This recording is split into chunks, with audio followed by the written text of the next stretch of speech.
Kalau kita bicara kemenangan Islam, babak kelima datang, itu cirinya sangat jelas. Cirinya apa? Cirinya akan lahir sekumpulan manusia yang memiliki sifat-sifat tertentu yang disebut dengan al-akhlaq al-asasiyah li jundillah, ya. Akhlak fundamental dari prajurit Allah, tentara-tentara Allah.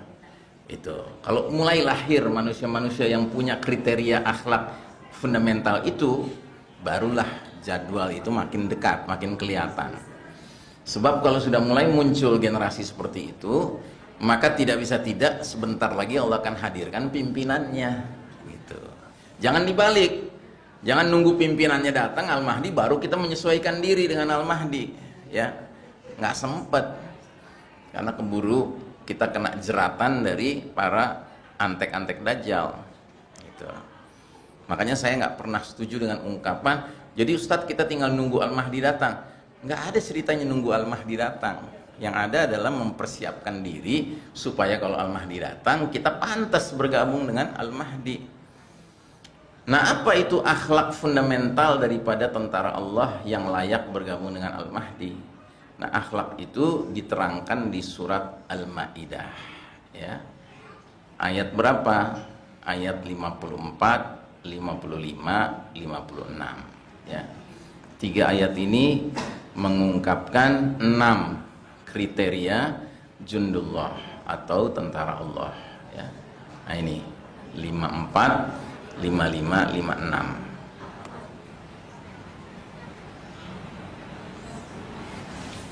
Ya ayyuhalladzina amanu may yartadda minkum an dinihi fasawfa ya'tillahu biqaumin.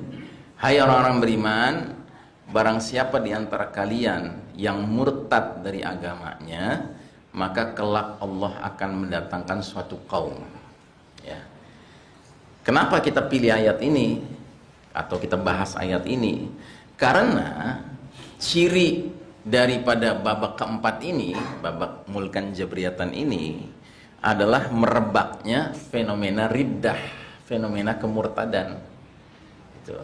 Dan cilakanya murtadnya murtad tanpa sadar, bukan murtad yang terang-terangan. Ya, kalau murtad terang-terangan kan jelas seseorang bosan dengan Islam akhirnya ikut ajakan, ya, juru dakwah agama lain. Itu terang-terangan murtad. Tapi ada jenis murtad yang tanpa sadar terlibat dalam dosa yang kelasnya bukan dosa kecil, bukan dosa besar, tetapi dosa yang para ulama menyebutnya dengan istilah nawaqidul iman, dosa pembatal iman, ya. Yang salah satunya adalah berani-berani mengucapkan semua agama sama, semua agama baik, semua agama benar. Ini kalimat seperti ini, Pak, cukup mengantarkan orang yang mengucapkannya batal imannya di mata Allah Subhanahu wa taala. Ya, karena dia berarti sudah menerima faham yang sengaja disebarluaskan Yahudi Nasrani hari ini yang namanya pluralisme. Ya. Jadi faham pluralisme ini bukan faham yang boleh kita terima begitu saja, ya. Bahkan harus wajib kita tolak.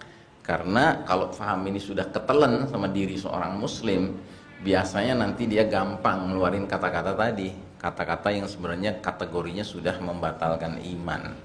Ya, semua agama sama, semua agama baik, semua agama benar, ya. Nah, jadi kata Allah, hai orang beriman, barang siapa di antara kalian sudah murtad dari agamanya, dan itu baru satu contoh, ya. Pluralisme itu satu contoh. Banyak contoh lain pemurtadan yang dilakukan sekarang ini. Maka Allah akan datangkan satu generasi yang pengganti, ya. Nah, jadi tugas kita sekarang adalah bagaimana kita terlibat dalam program tarbiyah syakhsiyah Islamiyah, pendidikan pribadi muslim yang bisa memenuhi sifat-sifat jundullah tadi, Pak, tentara Allah tadi. Nah, apa itu sifat-sifatnya? Satu, yuhibbuhum wa yuhibbuna. Itu sifat paling pertama. Mereka, ya, Allah mencintai mereka dan mereka pun mencintai Allah. Gitu. Jadi menariknya disebut Allah mencintai mereka lebih dahulu daripada mereka mencintai Allah. Gitu. Terus gimana kita tahunya Allah mencintai kita? Kita tahunya kalau kita bisa memenuhi syarat-syarat dicintai Allah yang ada dalam Al-Quran. Misalnya ada ayat bunyinya wallahu yuhibbus sabirin, dan Allah mencintai orang-orang yang sabar. Nah, jadilah orang yang sabar. Kalau Anda penuhi kriteria jadi orang sabar yang sebenarnya, Anda sedang merayu datangnya cinta Allah pada diri Anda. Atau misalnya ada lagi ayat bunyinya wallahu yuhibbul muhsinin, Allah mencintai orang yang banyak berbuat kebaikan, ya kan? Ya banyaklah berbuat kebaikan supaya dicintai Allah Ta'ala. Atau wallahu yuhibbul mutatahhirin, Allah mencintai orang yang suka membersihkan diri. Ya jadilah orang yang suka membersihkan diri, jangan jadi orang yang suka dengan yang kotor-kotor, begitu. Nah, itu sifat pertama. Sifat kedua disebutkan di sini adzillatin 'alal mu'minin. Mereka bersikap lemah lembut terhadap sesama orang beriman, ya. Hari ini salah satu program musuh kita adalah memecah belah kita, Pak. Ya, kita dipecah belah. Kelompok Islam yang ini nggak boleh akrab sama kelompok Islam yang ini, gitu. Makanya Anda sering temukan kan di sosial media adanya kayak serang-serangan gitu antara kelompok yang ini lawan kelompok yang ini, gitu. Antara Muslim yang ini lawan Muslim yang itu, gitu. Nah, kita nggak boleh terlibat dengan yang begitu-begitu. Kita harus menjadi seorang yang merekatkan berbagai ya Muslim tanpa pandang bulu kelompok mana dia, jamaah mana dia, harokah mana dia. Pokoknya kalau dia saudara Muslim kita harus membangun sikap adzillatin 'alal mu'minin, berlemah lembut dengan sesama orang beriman, ya. Jadi lihatlah titik-titik persamaan daripada melihat titik-titik perbedaan, ya. Terus yang ketiga, mereka itu dikatakan memiliki sifat a'izzatin 'alal kafirin. Yang terjemahannya di sini kurang tepat nih.